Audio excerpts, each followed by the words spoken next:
Hey, welcome back to N.onT.ypical Outdoorsman channel here on YouTube. For this segment, for the next, 15, 20 minutes or so, I am going to talk about something that I find to be very important for a lot of people out there who want to start hunting. Every year hunting season come and go, and a lot of people say, oh, I'm going to start hunting. Oh, I want to learn how to hunt. Oh, I want to do this. I want to do that. And nothing happens. So I jotted down some notes. Actually, I took my talking points from an article that I published on LinkedIn. In addition to subscribing to the channel here, you can find me on LinkedIn, Eric N.T.O. Morris. You can find me on Facebook, Eric N.T.O. Morris, and also on Instagram with N.onT.ypical Outdoorsman. But I wanted to take a few minutes and talk about some things that's going to help you, the new hunter or the novice hunter, become a better hunter and get more opportunities to hunt. I've heard a lot of talk about people wanting to learn how to hunt, and here's one thing I would tell them, and you too out there who are thinking about hunting. If you want to be a hunter, the very first thing you should do is commit to learning how to hunt. Well, what do you mean, Eric? I mean that a lot of people say they want to hunt, but they don't put the time into learning. They don't put the time into taking a hunter education. They don't have time to go to the range. They don't have time to go scouting. They don't put the time into learning animal behavior. They're not committed. So the number one thing is to commit to the craft of hunting. Contrary to what a lot of people think, hunting is a lot harder, and there's a lot more to hunting than just grabbing a gun, dressing up in camouflage, and going out and shooting something. It doesn't work that way. You have to commit to understanding what hunting is, and you also have to commit to learning the things that you need to learn in order to be successful. Dressing up in camouflage, going out into a blind that's overlooking a feeder and shooting a deer or a hog as it's eating corn, that's not being a hunter. That's not hunting. But I'll get to that topic in another video. The second thing you need to do, if you want to start hunting, and if you're serious about hunting, is to take a hunter education class. I'll say that again. If you're serious about hunting and you want to learn how to hunt, the second step you should do is to take a hunter education class.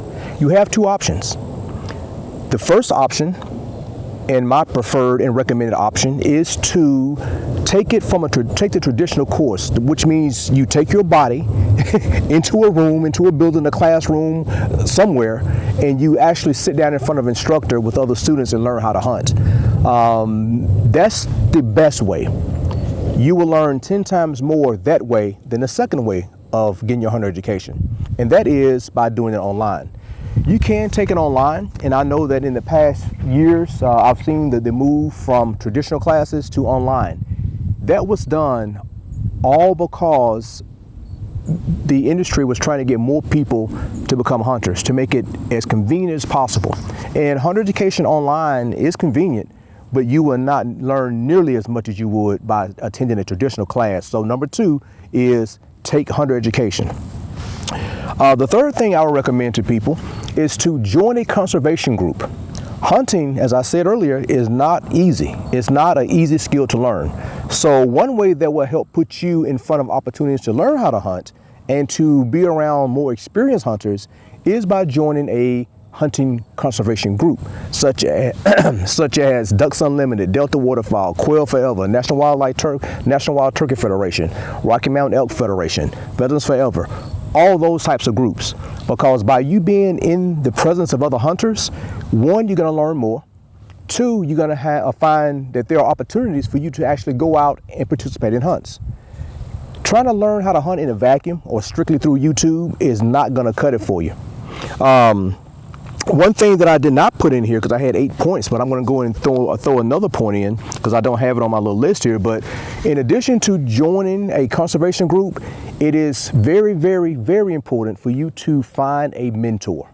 Find someone that can teach you the ropes, explain things to you, and show you how to become a hunter. All hunters are not created equal. Some hunters are better than others. You want to find someone who's going to take the time to take you out, take the time to hop on a Zoom call or telephone call, preferably to take you out and show you how to hunt. There's a lot of things that you will be blown away about that you have overlooked all your life and never knew that there was something that you need to pay attention to when it comes to hunting. So find a mentor. I'll take myself for example. I have been mentoring people for the last 20 years, all across the country. Some of my mentees have gone on to do great things. It's in my opinion, there's no better feeling, no greater accomplishment than it is to mentor someone else and to pass on my skills and knowledge to them to allow them to become a successful hunter and outdoorsman. So find you a mentor.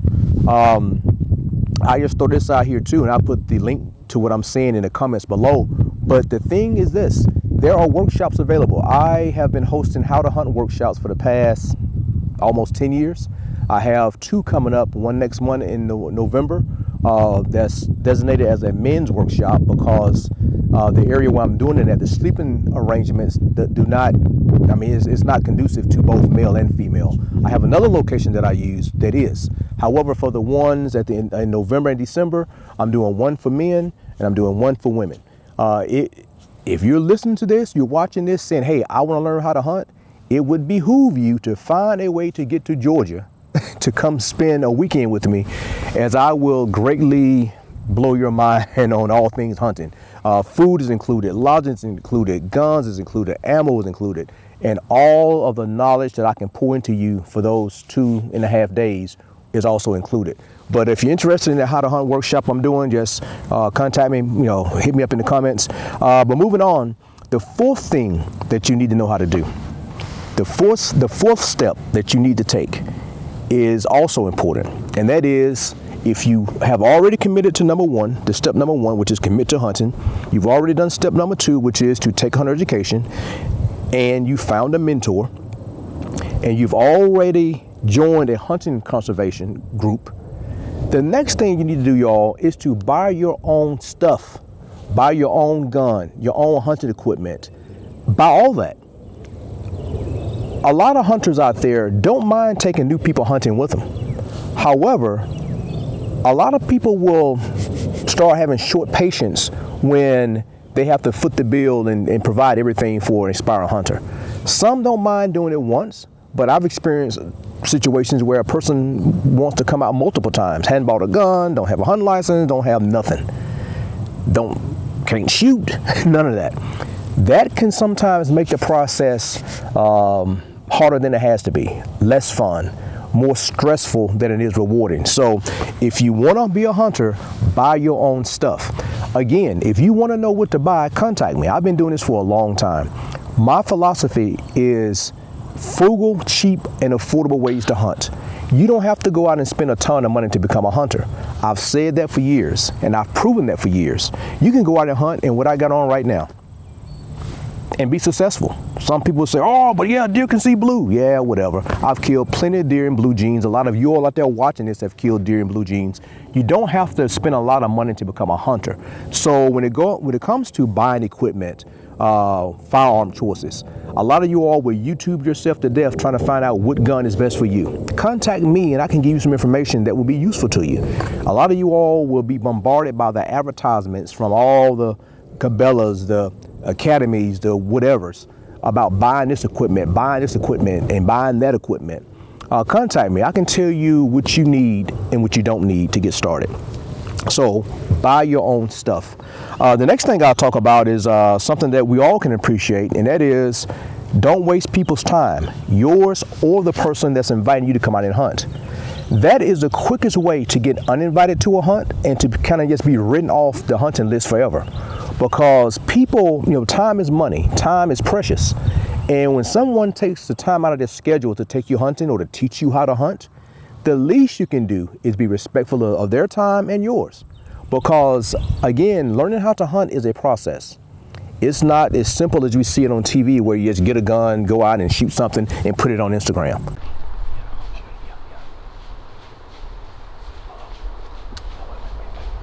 Meh. I'll put it on YouTube or Facebook. There's more that goes into it. And unfortunately, a lot of hunters who are starting out don't understand what all is involved when it comes to hunting. It's, as they say, there's different levels to that. And the basic level is just making up your mind. When you get up here to this level, that's when you're going out knowing what to look for, where to set up, how to read animal behavior, and being successful on a hunt. So If someone is offering to take you out, or if you ask someone to take you out hunting or to teach you how to hunt, be respectful of their time and yours. Show up on time. If you're supposed to be somewhere on time, show up on time. If you're supposed to set aside a certain weekend, be there. The last thing a mentor wants to hear is, I forgot, or the game was on. None of that matters, because a lot of us hunters, we sleep, eat, and live for hunting. Football, social media, all that stuff comes second. It's all about the hunt and the hunting experience and being out there in the woods. So if someone's going to take their time to teach you, make yourself available and be respectful of their time and yours. This is another good point that I had mentioned, and this is something that I find a lot of new hunters doing. And that is, this tip here is, do not wait until hunting season to ask to go hunting. I'll say that again. If you want to start hunting, don't wait until hunting season comes in and start asking about going hunting. Why do I say that? I say that because there is a process, again, to learn how to hunt. There is, for instance, you may say, Eric, what's the process? Well, first of all, if you want to hunt, you at least need to be prepared and capable on your own to do so. That means that you should have your own gun, familiar with it, know how to shoot, have your own gear, just know what's going on. Because for a lot of hunters, when hunting season comes around, it's almost like the Black Friday sale, or almost like the Christmas rush. Their mind is on hunting. Their mind is on getting out there in the woods, getting out there in the duck marsh, the duck blind, or wherever they're going to hunt, in the mountains for elk or whatever, and hunting. Whereas it's great for other hunters to take new people with them, they will be less likely if they know that you have not prepared. You want to meet somebody. So let me start over with this.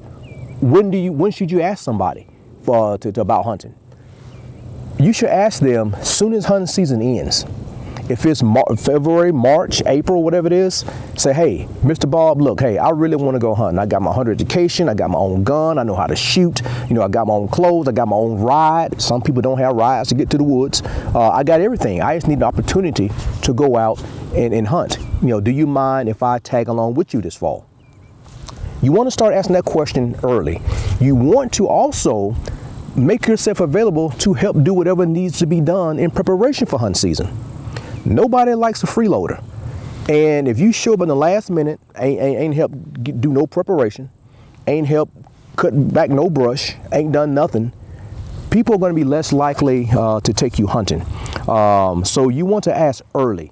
When I've learned over the years that people's minds are very methodical and very simple. And a lot of people go by the seasons. When it's hunting season, everybody's into hunting. When it's football, everybody's into football. When it's springtime, everybody's in going to the beach. When it's summertime, everybody's into vacation. So you want to ask early. Don't wait until hunting season to start talking about hunting. The next thing I mentioned is this: learn how to shoot and practice often. You owe it to the animal to be a good shot. When you finally have that opportunity to shoot an animal, you don't want to blow it because you can't shoot. Spend time practicing at the range, in the woods, wherever you practice making a good shot. Practice shooting out to the distance of what you think that you may engage at. Typically in America, most deer are shot at 100 yards or less. Oftentimes less than 100 yards. So practice. Don't sit around on Facebook, YouTube, Instagram, just wasting time. Get out there with your gun, with your bow, whatever you're going to hunt with, your handgun, whatever, and practice hunting. That way, when the animal steps out, that deer, that bear, whatever you're hunting, when it steps out and gives you that shot, you will feel confident in your ability to make a shot. The last thing I would say is this: take advantage of public hunting land. A lot of people will turn their noses up at hunting land, public hunting land, but I am a fan of hunting public land. There are millions upon millions and millions of hunting land available. However, I would tell a lot of you all aspiring hunters this: you got to have a certain level of courage to become a hunter. That courage has to be a little bit higher if you're going to hunt public land. Why is that? On public land, you're out there with everybody. You're out there with people who have varying levels and experiences with hunting.